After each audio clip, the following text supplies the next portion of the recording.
Hello again. Let's just suppose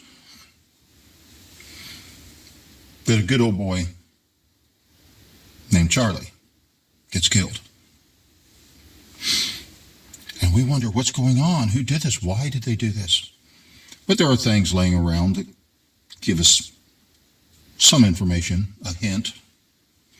Like, let's say, a hillbilly that lives in Washington, D.C., clears his schedule, and he's got a busy schedule because he's got a big job, clears his schedule immediately, and within 2 hours, goes all the way across the country, and is on the scene and highly involved right in the middle of it. See, that got my attention right then, seeing that. That is not the act of somebody who is in a big official position. That is the act of somebody who's stepping in to control the narrative.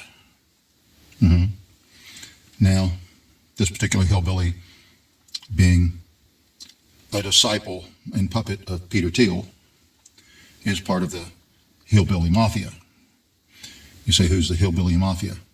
Well, they're kind of these new neo-conservative people, and they got their things that they want to do, things that they have in mind.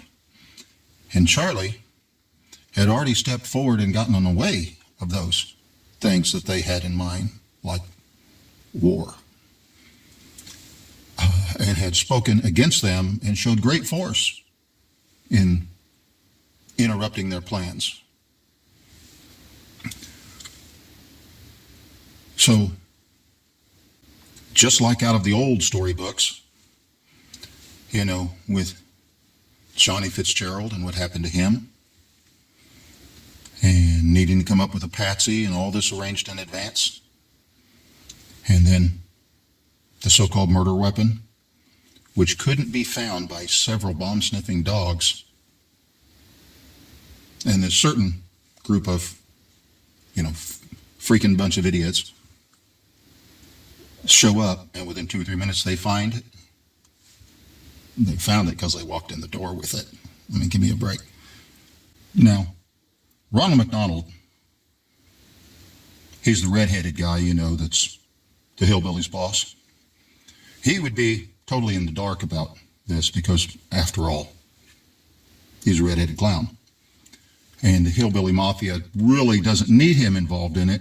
They just tell him what he needs to hear to get him to do what they want while they carry out their plans. And then Charlie's wife puts on a big national level funeral, and the next day is on a group phone call bragging about what a great thing we've done and how we pulled off what might be the event of the century and how much money we made at this event, which was Charlie's funeral. How much money they made off of t-shirts and hats and all that stuff, and going on, and elated about all this. 11 days after Charlie got killed, his widow did. You have to wonder about all this. Is this real life? Or is this a comic strip?